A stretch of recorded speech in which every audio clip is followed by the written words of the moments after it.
हं. नमस्कार विद्यार्थी मित्रांनो, आतापर्यंत आपण बरेच व्हिडिओ पाहिलेले आहेत. तर अजून आज एक आपण बघणार आहोत व्हिडिओ. जनरली 9वी-10वीचा विचार केला असता परीक्षेमध्ये हमखास क्वेश्चन असतो 2 मार्काचा की इलेक्ट्रॉन स्वरूपण लिहा. आता इलेक्ट्रॉन स्वरूपण एवढं सोपं असते की ते सहजपणे लिहिता येते, पण त्यातल्या काही छोट्या छोट्या ज्या गोष्टी असतात हे आपल्याला माहिती नसतात. ते आपल्याला माहिती झाल्यास आपण इलेक्ट्रॉन स्वरूपण सरळ लिहू शकतो. तर या ठिकाणी अणूची संरचना याच्यामध्ये आपण पाहणार आहोत इलेक्ट्रॉन स्वरूपण. तर सर्वप्रथम इलेक्ट्रॉन स्वरूपण लिहिण्याकरता आपल्याला माहित पाहिजे की अणू, आपण अणू कशाला म्हणतो. सगळ्यात महत्त्वाचा आहे अणू, कारण की प्रत्येक पदार्थ हा अणूचा बनलेला आहे आणि असंख्य अणू एक रेणू तयार होतो. मग आपल्याला अणूची संरचना म्हणजे अणू कसा आहे याबद्दल थोडीशी माहिती सुरुवातीला मी तुम्हाला सांगतो आणि मग आपण इलेक्ट्रॉन स्वरूपण कसं आहे ते मी तुम्हाला कसं लिहायचं ते सुद्धा मी सांगतो. तर या ठिकाणी आपण अणू कशाला म्हणतो, पदार्थाच्या लहानात लहान अतिसूक्ष्म डोळ्यांनी न दिसणाऱ्या, लक्षात घ्या, पदार्थाच्या लहानात लहान अतिसूक्ष्म डोळ्यांनी न दिसणाऱ्या कणाला आपण अणू म्हणतो. पहा किती लहान असेल, विचार करा.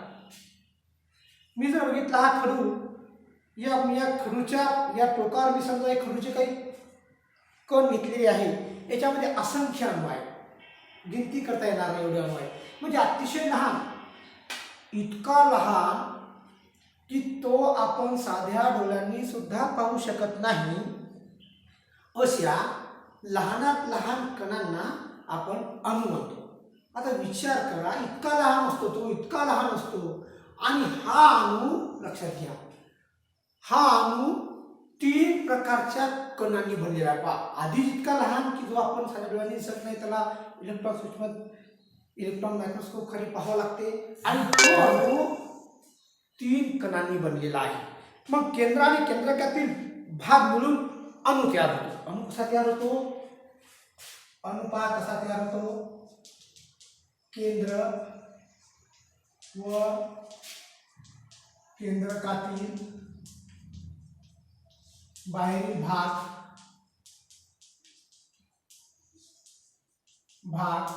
मिळून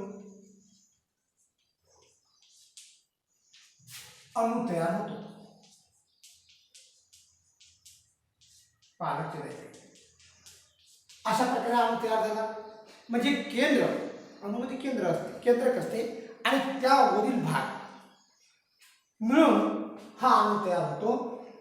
मग या अणूमध्ये कोणकोणते घटक असतात, तर पहिला घटक असतो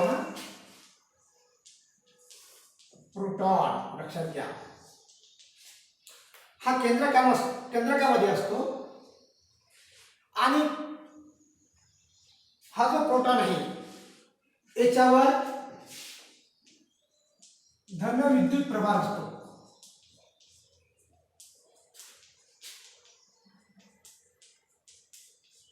हा केंद्रकाच्या मध्ये असतो, लक्षात घ्या, केंद्रकामध्ये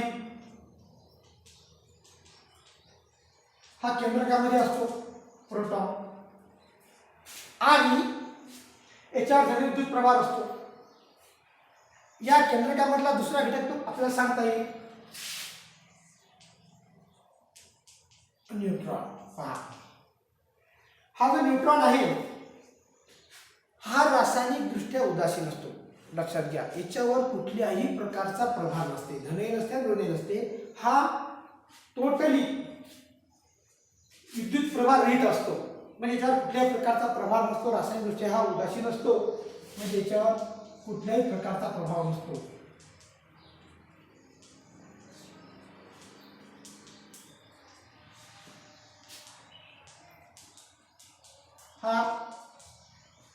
मग हा केंद्रकामध्ये असतो. लक्षात घ्या, प्रोटॉन केंद्रकामध्ये असतो, न्यूट्रॉन केंद्रकामध्ये असतो.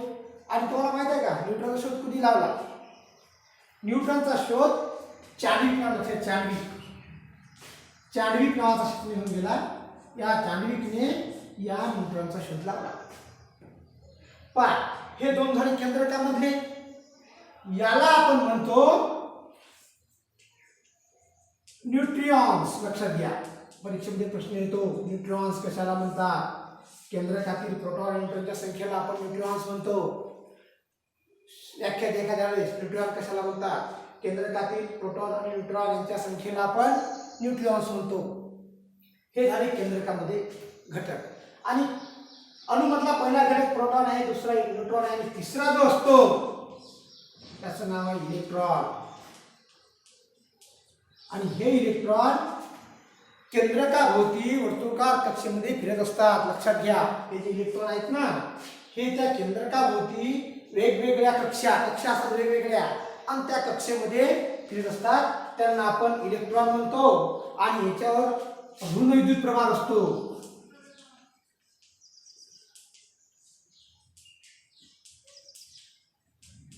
पहा, याच्यावर ऋण विद्युत प्रभार असतो. आणि हे इलेक्ट्रॉन केंद्रकाभोवती ज्याप्रमाणे तुम्हाला माहित असेल की सूर्याभोवती ग्रह फिरत असतात की नाही, त्याचप्रमाणे इलेक्ट्रॉन त्या केंद्रकाभोवती ठराविक कक्षेमध्ये फिरत असतात. त्यांना आपण इलेक्ट्रॉन म्हणतो. याच्यावर ऋण प्रभार असतो. आणि याच्यावर धन प्रभार असल्यामुळे त्यांच्यामध्ये एक प्रकारचं अट्रॅक्शन तयार होऊन ते या ठिकाणी त्या वर्तुळामध्ये फिरत राहतात. तर अशा प्रकारे या अणूमध्ये प्रोटॉन, न्यूट्रॉन आणि इलेक्ट्रॉन हे तिघ जण असतात. मग आपल्याला सगळ्यात महत्त्वाचं आहे, जर आपल्याला इलेक्ट्रॉन स्वरूपात लिहायचं असेल तर आपल्याला अणुअंकाची आवश्यकता असते. लक्षात घ्या, अणुअंक. हे अणुअंक माहीत असल्याशिवाय आपल्याला कुठल्याही मूलद्रव्याचं इलेक्ट्रॉन स्वरूपात लिहिता येत नाही. मग आपण अणुअंक कशाला म्हणतो? तर केंद्रकातील प्रोटॉनच्या संख्येला, लक्षात घ्या, केंद्रकातील प्रोटॉनच्या संख्येला आपण अणुअंक म्हणतो.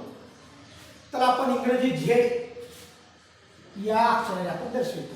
पहा, म्हणजे आपल्याला जर त्या इलेक्ट्रॉन स्वरूपात लिहायचं असेल तर सगळ्यात महत्त्वाचा घटक आहे तो म्हणजे अणुअंक. म्हणजे एखादी तुम्हाला माहिती म्हणजे आपण आवर्त सारणी पाहिली होती. त्या आवर्त सारणीमध्ये वेगवेगळ्या प्रकारचे मूलद्रव्याची आपण मांडणी केली होती, रचना केली होती. त्याला आपण क्लासिफिकेशन ऑफ एलिमेंट म्हणतो, रचना केली होती. आणि ती रचना अणुअंकाच्या चढत्या क्रमाने केली होती. उदाहरण दीर्घश्रेणी आवर्त सारणी आपण जर बघितली तर त्याच्यामध्ये अणुअंकाच्या चढत्या क्रमाने मांडणी केली होती. आणि ते अणुअंक आहे, या अणुअंकावरून आपण कुठल्याही मूलद्रव्याचं इलेक्ट्रॉन स्वरूपात देऊ शकतो. आता पहा, त्यानंतर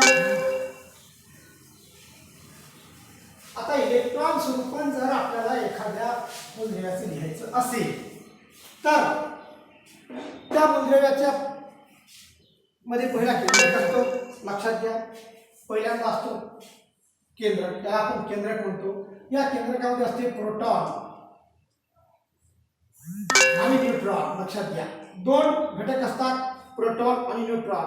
आणि याच्या भोवताली अशी कक्षा असतात, वेगवेगळ्या कक्षा असतात. लक्षात घ्या, वेगवेगळ्या कक्षा असतात. केंद्रक त्याच्या भोवताली वेगवेगळ्या कक्षा असतात. त्या ठराविक ह्या ज्या कक्षा असतात त्याची एक प्रकार, त्यांच्यामध्ये एक प्रकारची ऊर्जा असते. पहिल्या कक्षेमध्ये कमीत कमी ऊर्जा असते आणि त्यानंतर ऊर्जा वाढत जाते. मग या ऊर्जेमध्ये म्हणजे या याच्यामध्ये केंद्रक असते. केंद्रकाभोवताली वेगवेगळ्या प्रकारच्या कक्षा असतात. याला आपण नाव दिलेलं आहे. पहिलं केंद्रक सोडून याला आपण के कक्षा म्हणतो, दुसऱ्याला एन, तिसऱ्याला एम, चौथ्याला एन. अशा प्रकारे आपण त्याला नाव देऊ शकतो. पहिली कक्षा, दुसरी कक्षा, तिसरी कक्षा, चौथी कक्षा. जशी जशी कक्षा केंद्रकापासून दूर दूर जाईल तशी तशी त्या प्रत्येक कक्षेमधली ऊर्जा ही वाढत जाते. म्हणजे पहिल्या कक्षेमध्ये ऊर्जा कमी असते, शेवटच्या कक्षेमध्ये ऊर्जा जास्त असते.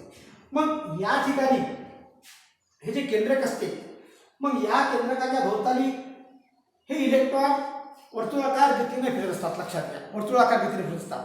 आता ही पहिली कक्षा आहे के. मग पहिल्या कक्षेमध्ये आपण जास्तीत जास्त 2 इलेक्ट्रॉन दाखवू शकतो. लक्षात घ्या, जास्तीत जास्त 2. दुसऱ्यामध्ये जास्तीत जास्त 8.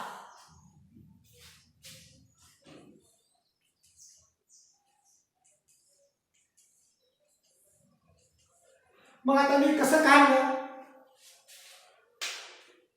हे काय म्हणाल काढलं का मी?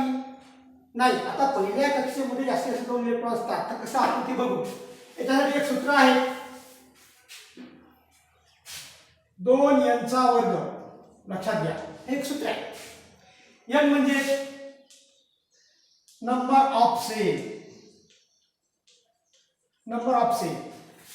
हे सेल वेगळा, हे आपला भौतिकशास्त्रामधला सेल आहे. आणि बायोलॉजी मधला असा असते CEWL, सेल म्हणजे पेशी. आपल्याला ते सेल नाही पाहिजे, आपल्याला हा सेल पाहिजे. सेल म्हणजे कक्षा. नंबर ऑफ सेल, n म्हणजे नंबर ऑफ सेल म्हणजेच कक्षा. म्हणजे आपण जर पाहिलं, केंद्रकानंतर जी पहिली असते तिला आपण पहिली कक्षा म्हणतो, तिला दुसरी म्हणतो, तिला तिसरी म्हणतो, तिला चौथी म्हणतो. अशा कक्षा वाढत जातात. मग आता पहिल्या कक्षेमध्ये आपण जर घेतलं तर आपलं n बरोबर 1 घेतला. आपण काय घेतलं?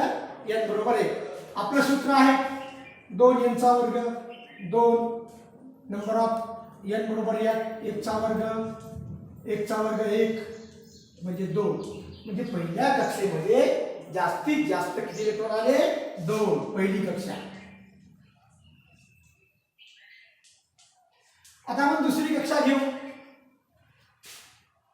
आपण घेऊ आता n बरोबर 2, 2n चा वर्ग बरोबर 2, 2 चा वर्ग 4, 4 म्हणजे 8.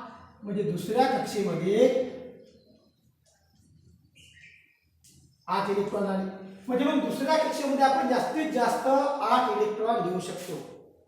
आता तिसरी आपण जर घेतली 2n चा वर्ग, तिसरी घेतली आपण 2, 3 चा वर्ग 9, 2 गुणिले 9 म्हणजे 18. मग अशा प्रकारे 2, 8, 18, त्यानंतर 4 चा वर्ग 16, 32. अशा प्रकारे आपण त्या कक्षेमध्ये इलेक्ट्रॉनची मांडणी करू शकतो. लक्षात घ्या, या कक्षेमध्ये 2 च्या वर इलेक्ट्रॉनची मांडणी करता येत नाही.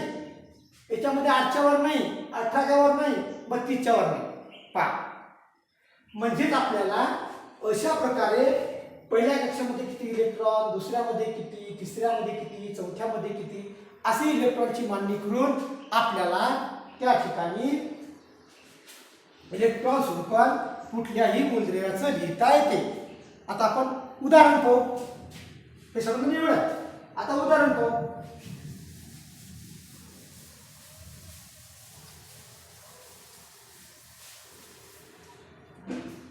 आता मी पहिलं उदाहरण पहा. असं घेतो एखादं सोडियम घेतो. सोडियम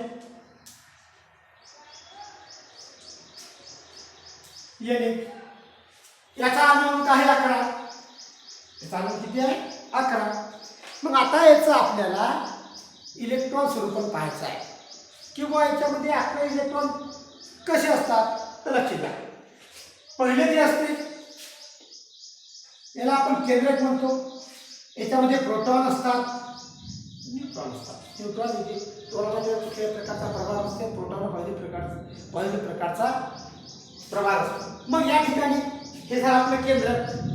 आता याच्या भोवताली आपण जर पहिली कक्षा घेतली, लक्ष द्या, तर याच्यामध्ये किती इलेक्ट्रॉन आपण टाकू? जास्तीत जास्त पहिल्या कक्षेमध्ये 2. मग टाकून दिले 2 इलेक्ट्रॉन आपण.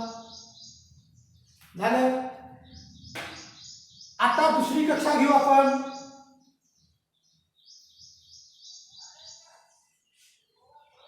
याच्यामध्ये किती इलेक्ट्रॉन? याच्यामध्ये आपण जास्तीत जास्त 8 इलेक्ट्रॉन टाकू शकतो. मग आपण टाकू इथं 1, 2, 3, 4, 5, 6, 7, 8. आता एकूण किती झाले इलेक्ट्रॉन? हे 8, हे 2, 10.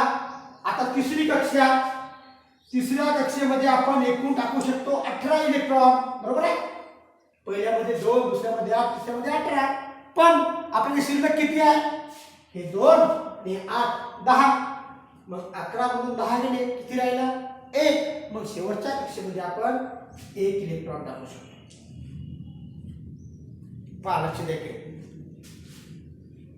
आता अजून तुम्हाला थोडीशी समोरची स्टेप सांगतो. छोटीशी स्टेप आहे, जास्त काही मोठी नाही आहे. आता याच्यामध्ये पहा, कुठलाही मूलद्रव्य पहा, छोटूस सांगतो, याशी काही संबंधित नाही आहे तरी सांगतो की कुठलाही मूलद्रव्य काय करतो की स्वतः स्थिर राहण्याचा प्रयत्न करतो. लक्षात घ्या. म्हणजे स्थिर राहतो म्हणजे काय करतो, ऍक्च्युअली ते काय करतो? स्थिर राहतो म्हणजे त्याच्या शेवटच्या कक्षामध्ये हे 2, 8, 18, 32 अशा प्रकारचे इलेक्ट्रॉन तो ठेवण्याचा प्रयत्न करतो. लक्षात घ्या. मग 2, 8, 18 म्हणजे याचा अर्थ काय? याचा अर्थ असेल की त्यांची ती शेवटची कक्षा पूर्ण असते. आणि ज्या मूलद्रव्याची शेवटची कक्षा पूर्ण असते त्याला आपण काय म्हणतो? राजवायू म्हणतो, बरोबर आहे. राजवायूचं वैशिष्ट्य असं आहे की ते कोणत्या अभिक्रियेत भाग घेत नाहीत. ज्याच्या शेवटच्या कक्षा पूर्ण असतात त्यांना आपण राजवायू म्हणतो. ते कुठल्या अभिक्रियेत भाग घेत नाहीत. लक्षात घ्या. मग या ठिकाणी 2, 8, 18 जर का शेवटच्या कक्षेमध्ये इलेक्ट्रॉन असतील तर तो मूलद्रव्य स्थिर असतो. लक्षात घ्या. पण या ठिकाणी 2 मध्ये 1 आहे. मग हा 1 इलेक्ट्रॉन जो आहे याला स्थिर होण्याकरिता हा दुसऱ्याकडून 60 इलेक्ट्रॉन घेऊ शकत नाही. कारण इलेक्ट्रॉन घेण्याकरिता भरपूर एनर्जी लागते, ऊर्जा लागते. ते सोपं नाही आहे. पण हा एखादा आपण इलेक्ट्रॉन देऊ शकतो. कोणाला देऊ शकतो? की ज्याला एका इलेक्ट्रॉनची आवश्यकता आहे तो त्याला देऊ शकतो. मग काय करतो? पहा, लक्ष द्यायकडे. आता हे सोडियम जो आहे हा याच्याकडला 1 इलेक्ट्रॉन देऊन दिला आहे ना, म्हणजे याने दिला, याच्याजवळ होता, याने दिला, म्हणून या सोडियमवर धनप्रभार येतो. लक्षात घ्या. धनप्रभार काय येतो? याला आपण आयन बोलतो. आयन, समजलं? मग हा काय करतो? इलेक्ट्रॉन देऊन दिला की मग ही कक्षा याची नष्ट होते आणि शेवटच्या कक्षेमध्ये मग 8 इलेक्ट्रॉन राहतात. मग हा स्थिर राहतो. म्हणजेच या ठिकाणी हा आयन तयार करतो, एखादा इलेक्ट्रॉन देऊन टाकतो. मग इलेक्ट्रॉन दिल्यानंतर काय होते की त्या ठिकाणी याला इलेक्ट्रॉन द्यायला सुद्धा एनर्जी लागते, ऊर्जा लागते. पण हे देऊ शकतो कारण याच्याकडे एकच इलेक्ट्रॉन जास्त आहे आणि ज्याच्याकडे एकाच इलेक्ट्रॉनची आवश्यकता आहे असाच तो इलेक्ट्रॉन घेऊ शकतो. कळलं एवढं? मग अशा प्रकारे आपल्याला इलेक्ट्रॉन स्वरूप लिहिता येते. आता आपण दुसरं उदाहरण घेऊ. लक्षात द्या, हे असंच राहू दे.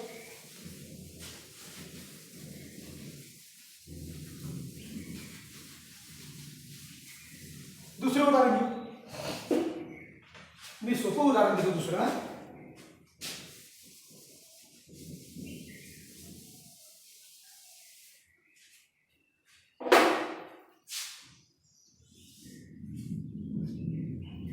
मी क्लोरीन घेतो.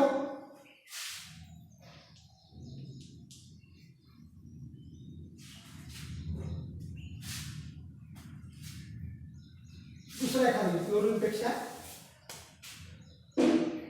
Chloride, Cl. हो, चालते. क्लोराईड चालते. कुठले घेऊ? एखादं दुसरं घेऊ. सोपं घेऊ. थोडंसं अजून तुम्हाला कळलं असं. आपण घेऊ. आपल्याला अणुअंक माहीत पाहिजे. उदाहरणार्थ तुम्हाला कसा हे लक्षात कसं ठेवायचं? अणुअंक पहा. स्कटिवस्कर्मण, हेकोनिकुजन, लक्ष द्यायचे. आणि हे त्या याच्यामधलंच आहे. Cadmium, tin, vanadium, chromium, manganese, ferric, cobalt, nickel, copper आणि झिंक. आता याचा आपण अणुअंक पाहिले 21, 22, 23, 24, 25, 26, 27, 28, 29, 30. लक्ष द्या. आता आपल्याला कोणाचंही इलेक्ट्रॉन स्वरूप घ्यायचं असेल तर आपण कोणा स्कॅडमियम घेऊ. S C, स्कॅडमियम.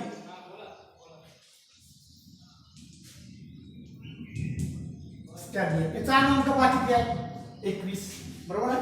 अणुअंक 21 आहे.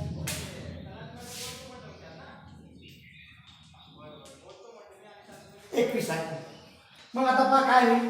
पहिला असते केंद्रक, याच्यामध्ये असते प्रोटॉन आणि न्यूट्रॉन. प्रोटॉनवर धन प्रमाण न्यूट्रॉन कुठल्या प्रकारचा प्रभार नसते. आता पहिल्या कक्षेमध्ये आपण किती लिहू शकतो? जास्तीत जास्त 2 इलेक्ट्रॉन.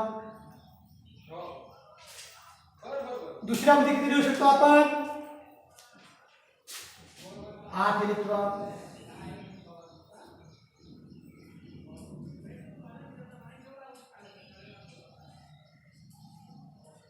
आठ आणि 2 10 झाले. किती राहिले आता? अजून 21 राहिले. आणि तिसऱ्यामध्ये आपण लिहू शकतो 2 8 18. तिसऱ्यामध्ये 18 लिहू शकतो. आता पहा किती राहिले? 18 लिहू शकतो.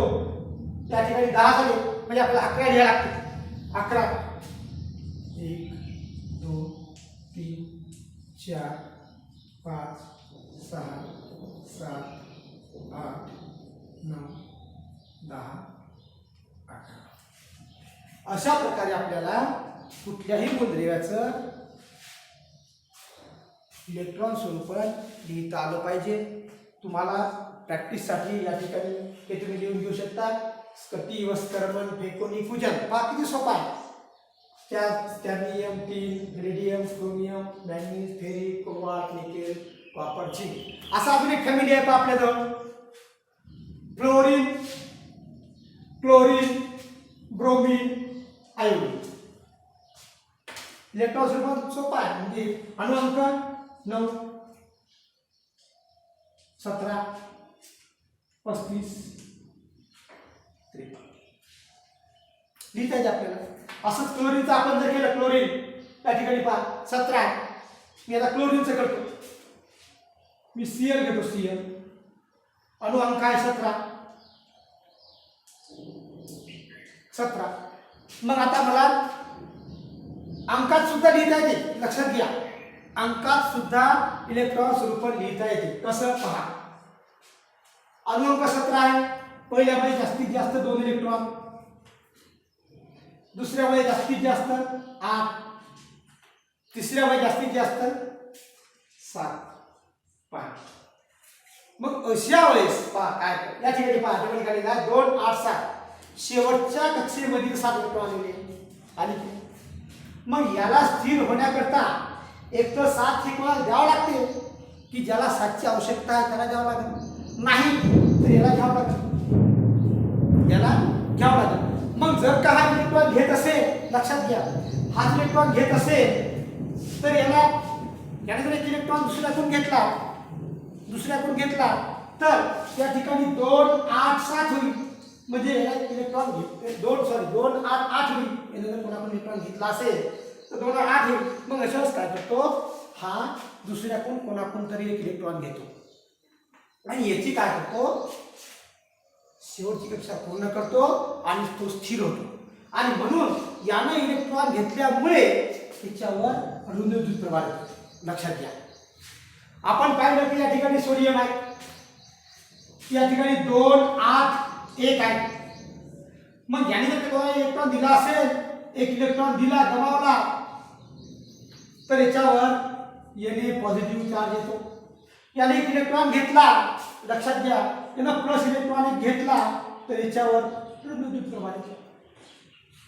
आणि अशा प्रकारे आपण हे धन आणि ऋण आयन तयार करू शकतो. आणि म्हणून या 2 आयनाच्या सहाय्यानं आपण जे जेवणामध्ये दररोज मीठ वापरतो की नाही ते मीठ त्यामध्ये पहा. ते मीठ हे येणे आणि Cl तर अशा प्रकारे NaCl तयार होते की जे आपण आपल्या रोजच्या खाण्यामध्ये वापरतो मीठ. लक्षात घ्या या मिठामध्ये सोडियमचे धन आयन आणि क्लोराईडचे ऋण आयन यांचं भागीदारी होते शेअरिंग होते आणि मीठ तयार होते. म्हणजे अशा प्रकारे आपल्याला एखादं संयुग तयार करता येते आयनाच्या माध्यमातून. तर मला असं वाटते की तुम्हाला या ठिकाणी इलेक्ट्रॉन स्वरूपात समजलं असेल आणि तुम्हाला हे करून घरी करण्याकरता या ठिकाणी 22 23 24 मी अणुअंक लिहून दिलेले आहेत. हे अणुअंकाच्या आधारे आणि तुम्ही या प्रकारे इलेक्ट्रॉन स्वरूपात लिहू शकता आणि प्रयत्न केल्यास याच कुठल्याच प्रकारे तुम्हाला अडचण येणार नाही.